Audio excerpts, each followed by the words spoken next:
Die Grenzwacht hielt im Osten dem Feinde lange stand. Heut kehrt ihr letzter Posten zurück ins Vaterland. When the accusation comes up, it would seem that nothing could be as horrible as genocide. This is exactly why the accusation is so powerful. It would seem to be the ultimate sin. Of course, any position could be argued regardless of how practical or considerate to others the results could be. Therefore, there's no absolute truth which predetermines genocide as the ultimate sin.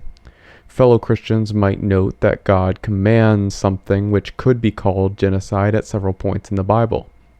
If genocide is the ultimate sin, then God might very well be the ultimate sinner. However, mass killings, including mass killings with the intent to fully destroy a certain people, are not called genocide in the Bible. This is one of our first indications that if you don't use the word genocide, then it loses some conceptual impact. So the word genocide might exist, but it exists most prominently as an accusation selectively applied. For example, most Christians would be hesitant to say that God commands genocide at some points in the Bible, but anti-Christians are typically very willing to say that these are calls for genocide. If this accusation does carry such weight and brings with it real consequences that befall a people, then it seems very important to decide if this accusation can describe anything accurately. The word itself wasn't actually coined until the 1940s, first appearing on page 79 of the book Axis Rule in Occupied Europe by Raphael Lemkin. Lemkin himself had a family that are claimed to have been victims of the Holocaust, even if you believe that word. Lemkin's intention was to criminalize genocide, uniquely on the world stage as expressed by his lobbying leading up to the 1948 establishment of the United Nations Convention on the Prevention and Punishment of the Crime of Genocide. The establishment after World War II certainly seemed to believe in genocide existing. However, even in the article that I'm drawing this information from, the word itself is noted as an ungainly hybrid, etymologically speaking, being composed of the Greek term genos and the Latin term cide for killing. Perhaps the most interesting note in this etymological origin story that I'm referencing, though, is that the intention was absolutely to create an accusation with greater emotional impact than prior accusations which were used to describe a similar concept. In particular, this article mentions that Lemkin used a notebook to consider what word would be most effective. On one particular page, he drew a circle around the word, connecting it directly to the phrase moral judgment.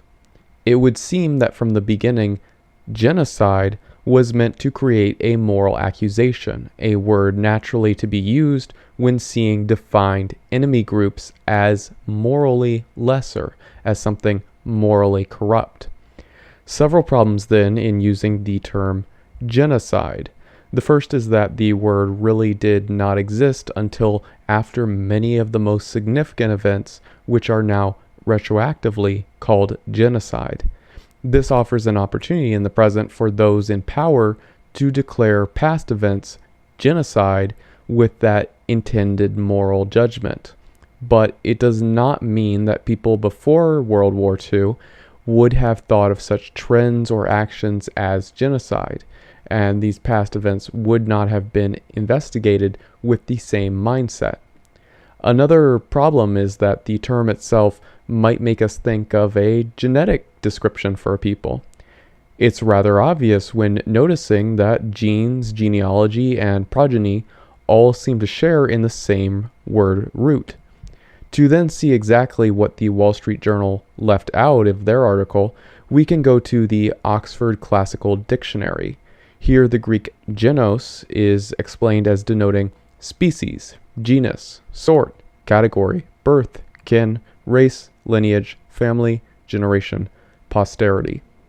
The most interesting aspect revealed when the word genocide came into effect then is that it did quickly become a moral judgment, and a far greater moral judgment than was associated with prior terms such as brutality and annihilation. These older terms almost all lack a racial implication. The indication is therefore that the moral outrage is greatest when people are made to think about the destruction of a race, clime, or ethnicity, rather than a religion or a culture, no matter what people say here.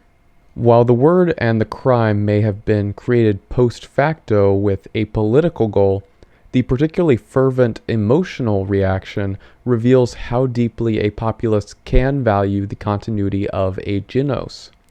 The emotional reaction could even come from fears that one's own genetically distinct people could disappear forever. Rather than the fear of a mass generalized death as is common with plagues, the emotional reaction to genocide implies a belief in racial collectives existing and the continuation of these genetic clusters being morally important. However, even if there is a significant reaction to the word, we still need to decide if the event itself is real or not. To decide if genocide is real, we need to select our definition. For this, I've decided on the Merriam-Webster dictionary, which offers the definition as the deliberate and systematic destruction of a racial, political, or cultural group. So the first issue is that from both the root word and from contemporary definitions, we need races to exist in order for genocide to possibly occur.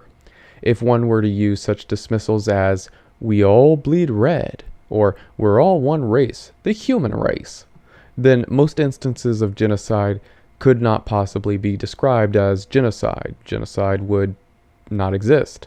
If races don't exist in any practical sense, then mass killings couldn't be an effort to obliterate or even systematically kill a biologically distinct group. You can't have genocide, full or in part, without a genos. If races were merely a social construct, then genocide would be also exactly as much. For that matter, if races are not different in important ways, then why should we care so much about the conceptual destruction of one group? If cultures are interchangeable, then why would we be so concerned to lose one? If we all bleed red, if we're all the human race, something like that, then why would we ever care if any particular genocide actually did or did not happen? Why are we invested in the continuation of other races of people? So, on one hand, I hope I've made it clear that if you deny the biological distinctions of a people, then you're linguistically enabling harm against them. You're enabling a blindness to the importance of a people's continuity and a blindness to their well-being, while on the other hand, race denialists seem to be the people quickest to yell genocide. They make the accusation even in cases where the evidence might be uncertain or when a relatively small portion of a population is killed. And when they do this, they suddenly recognize race or ethnicity as existing. Both of these main points, with their key inconsistencies, reveal the motivation of such people. Primarily, they use selective understanding to enable biological white erasure because they do have a target group to accuse with the anti-white narrative. Given even the definition of genocide above, we might understand exactly why the phrase, "there is no white culture," gained traction within anti-white circles. If a country or a race or a people have no culture, then these people could not be victims of genocide in a cultural context. For that matter, the messaging which can make a population more hostile to another often does rely on highlighting real differences between groups and attempting to put these differences into a context where one group is significantly harming another, conceptually speaking.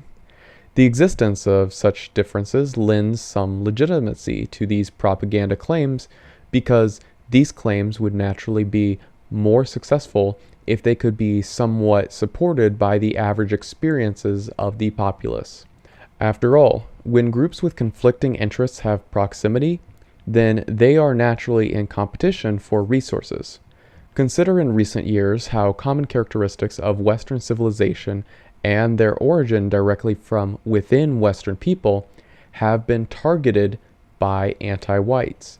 They recognize that Western people are disproportionately Republicans in America and the equivalent elsewhere. They recognize that Western laws with expectations regarding police do come from Western people. They recognize that Western people value having a means of self-defense. All of these are points of attack because they do have some truth to them. And all of these characteristics are positive for us in that we associate them with our defense, while those who are competing against us will naturally see these as negative characteristics. If we remove ourselves from the selective race denier narrative, though, then we can decide that there are such things as European people, and Uyghur people for that matter.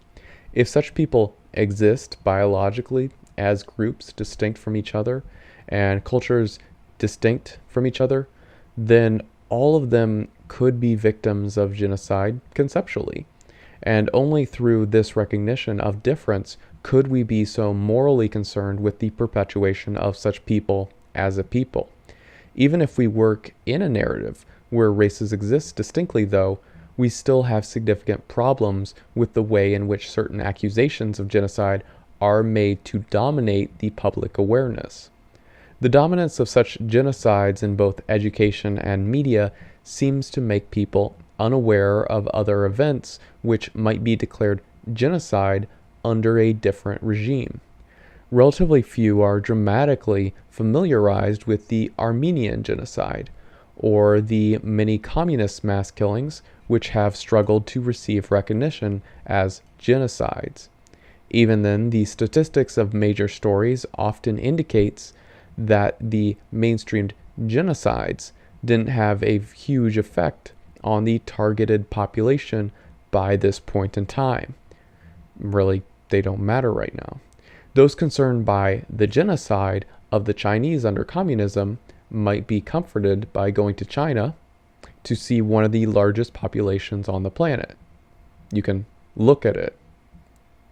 Likewise, the genocide of the Amerindians seems shamelessly exaggerated when noting that these people now number in the millions, enjoying the benefits of access to modern technologies, American military defense, subsidies, and even their private territories with borders that they can control racially if they so choose.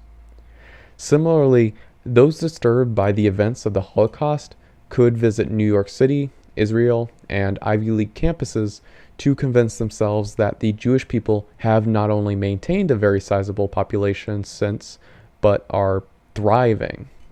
One of the key ironies for the accusations of genocide levied against Western people is that the supposed victims levy this accusation from a vantage point provided by the Western generosity, which has given access, economic support, and even assisted to enlarge these populations.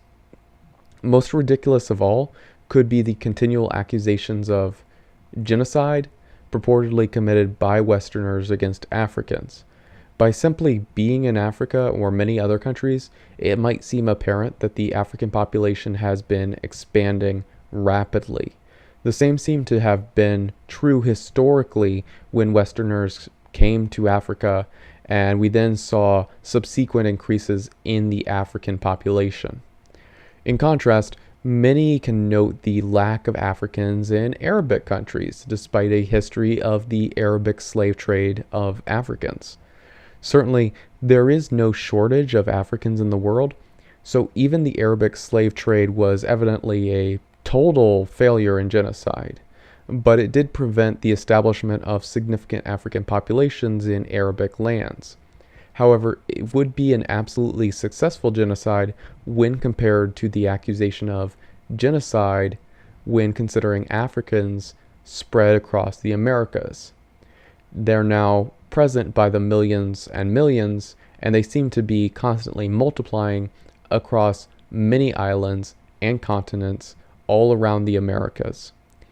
In many cases, when we consider land once occupied by a biologically distinct group who are no longer present there, this is the closest that we can get to describing accurately an event as a genocide, which had as severe of consequences as the definition seeks to imply. It's certainly not the exact meaning of the word, that is, if genocide can even be defined with genuine consistency. I don't think it can be. It's not done with good faith. However, when we're talking about this biological erasure from a locale, it does at least express a significant loss for a group and assists us greatly in recognizing that such a loss should be easy to see.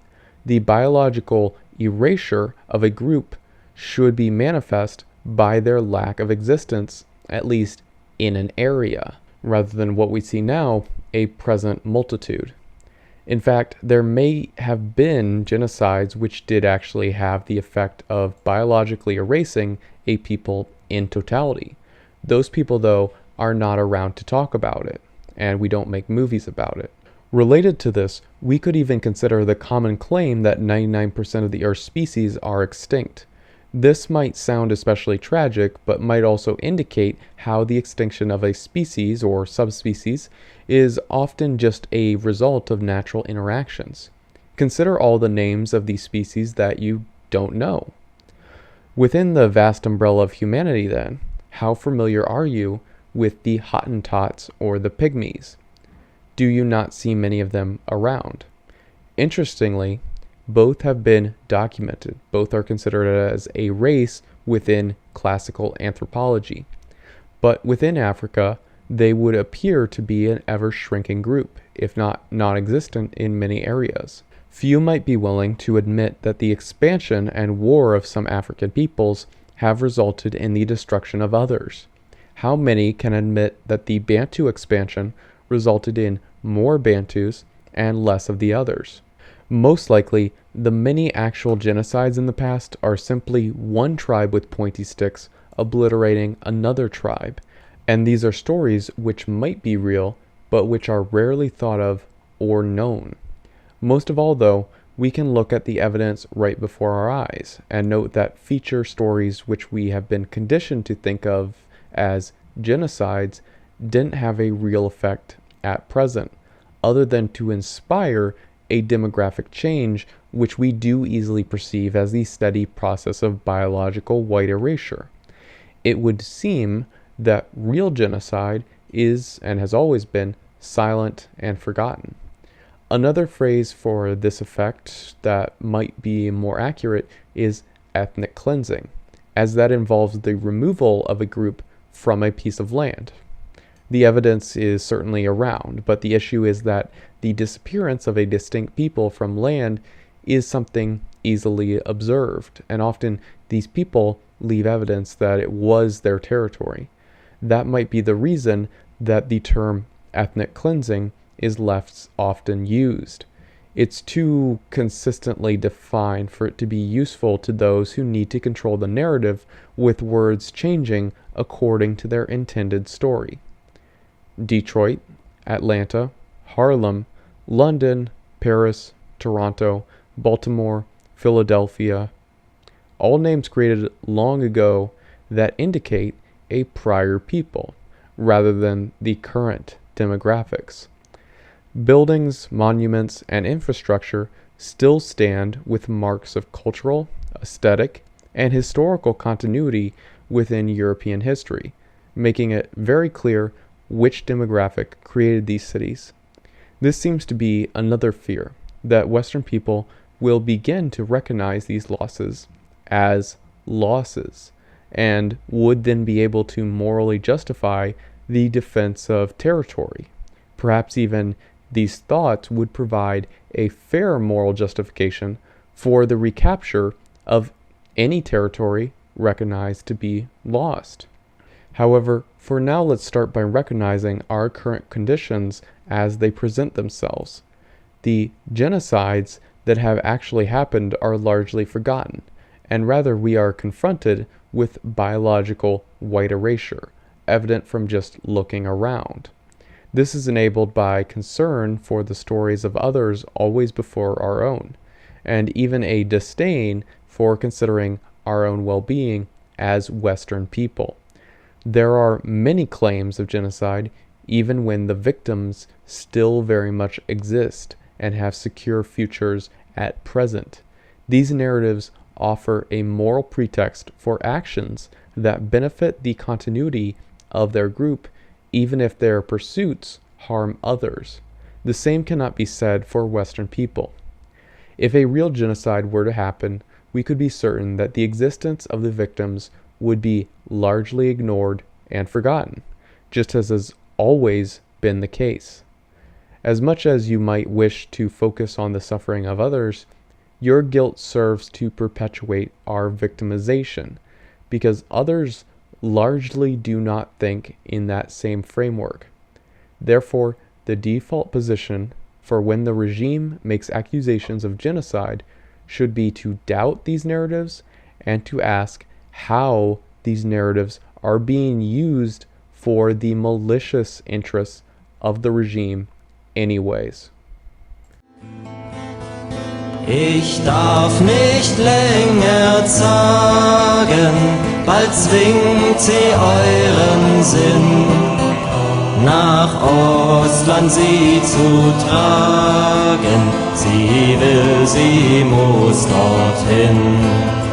Nach Ostland sie zu tragen. Sie will, sie muss dorthin.